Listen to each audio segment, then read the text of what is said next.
ज़ैनब, मेरे ख्याल में हमें सबको शादी के बारे में बता देना चाहिए। कोई राज नहीं रहना चाहिए। सब जल्द अज जल्द सेटल हो जाए, अपने घरों में आबाद हो जाए, एडजस्ट होने की कोशिश करें, सुकून से अपनी जिंदगी गुजारें। क्या ख्याल है? उमर, चाहती तो मैं भी यही हूँ, लेकिन दुआ को इस हालत में किस तरह से कहूँगी, खुद ही बताओ। वो आदी हो जाएगी। सुनो ज़ैनब, ये फैसला दुआ ने खुद किया है। तुम्हें इसके लिए अपनी जिंदगी हरगिज़ नहीं भूलनी चाहिए। और मजीद ये कि तुम शादीशुदा हो, इसका मतलब ये नहीं कि दुआ इस पे नाराज हो। हाँ, जाहिर है वो नाराज नहीं होगी, बल्कि इसलिए नाराज होगी कि मैंने उसे नहीं बताया। तो फिर सबको कल दावत दे देते हैं और बता देते हैं सबको। अच्छा ठीक है, लेकिन पहले मैं जिम्मल दुआ को बताऊंगी, सबके साथ में नहीं। जैसे तुम चाहो मेरी जान। एक सवाल करूं तुमसे, असलान को भी बुलाओगे तुम क्या? हाँ बिल्कुल। उमर देखो, मुझे गलत मत समझना, लेकिन मैं नहीं चाहती कि वो मेरी बेटी के सामने आए।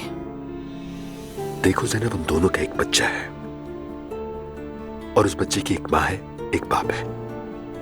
लिहाजा उन्हें एक दूसरे को देखना ही पड़ेगा, कोई और चारा नहीं। और क्या वो आज अदालत में नहीं मिले? ओके, लेकिन अगर कोई टेंशन हुई तो? होती है तो हो जाए, मेरा मतलब है कि नॉर्मल है ये।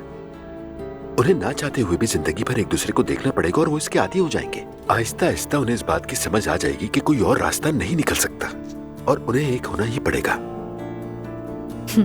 अच्छा ठीक है उमर।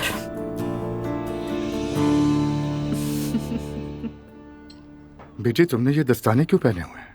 हाँ, मैंने भी अभी देखे। क्यों पहने हुए हैं? बाबा जान, मेरे हाथों में ठंड लग रही है, इसीलिए। इस मौसम में? प्रेगनेंसी की वजह से ना हो, क्योंकि इस हालत में अजीबोगरीब चीजें होती हैं। क्या वाकई ऐसा होता है? जाहिर है मुस्तफा हो सकता है। अब्दुल्ला साहब, आजकल मैं बहुत बोर हो जाती हूँ। पहले टीवी पे अच्छे शोज आते थे, हम देखते थे, मगर अब किसी काम के नहीं। मरियम मम्मी, मुझे ड्रामों का थोड़ा बहुत शौक है। अगर चाहें तो मैं ड्रामों की आपके लिए एक लिस्ट बना देता हूँ, जब चाहे ऑनलाइन देख सकती हैं। हाँ जरूर। रोहान ड्रामों का एक्सपर्ट है। एक बहुत अच्छी स्टोरी है, बल्कि रियल स्टोरी है, देखेंगी तो मजा आ जाएगा। वैसे उसका मौजू क्या है? एक सख्त मजहबी यहूदी लड़की की शादी जबरदस्ती तय कर दी जाती है। चुनाचे वो घर से भाग जाती है। वो जिंदगी के मायने ढूंढने लगती है। वो अपने खानदान के आगे झुकती नहीं और वो जहां भी जाती है वहां एक म्यूजिकल ग्रुप से मिलती है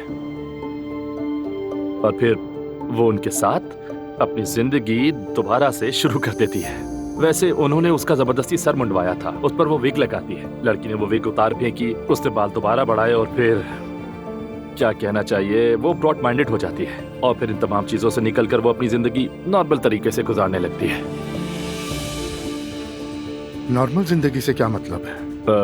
यानी नॉर्मल, एक ऐसी जिंदगी जहाँ रूल्स ना हो, जिसका जो दिल चाहे वो कर सके। नॉर्मल हर शख्स के लिए मुख्तलिफ होता है। मेरा नॉर्मल तुम्हारे लिए एबनॉर्मल हो सकता है। हाँ, लेकिन इस कहानी में वो लड़की दबाव में है, यानी वो अपने खानदान की वजह से वो जिंदगी गुजार रही है जो वो नहीं चाहती।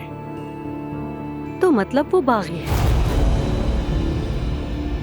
समझ गई बेटा, मगर ये मेरी पसंद का टॉपिक नहीं है। मैं वही ड्रामे देखूंगी जो हमेशा से देखती रही हूँ। तुम क्यों इतने खामोश हो बेटा? बोलने को कुछ भी नहीं है बाबा। इसकी वजह मुकदमा मुलतवी होना तो नहीं?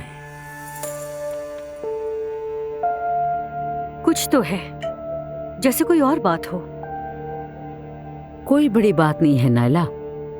नूर बच्चे को देख रही थी, दुआ घर पे नहीं थी, तो उसने अजलान को फोन किया और फिर जब दुआ वापस आई तो अजलान को देखकर बहुत गुस्से में आ गई। बहुत मुबारक हो नूर आपा, मैं समझी थी कि आप उनकी तरफ हैं। दुआ नाराज क्यों हो गई? अजलान ने दुआ को धोखा दिया, क्या भूल गए हो? ऐसे क्यों देख रहे हो, झूठ है क्या? वैसे दुआ नाराज है तो इसीलिए हमें उसके साथ नरमी करनी चाहिए। बेटा, हमने उसके खानदान के हर फर्द के साथ पहले ही नरमी की है। अब तो पानी सर के ऊपर से गुजर चुका है। अल्लाह इनके बीच सब कुछ ठीक कर दे। ठीक हो जाएगा सब, संभाल लूंगा बस सब।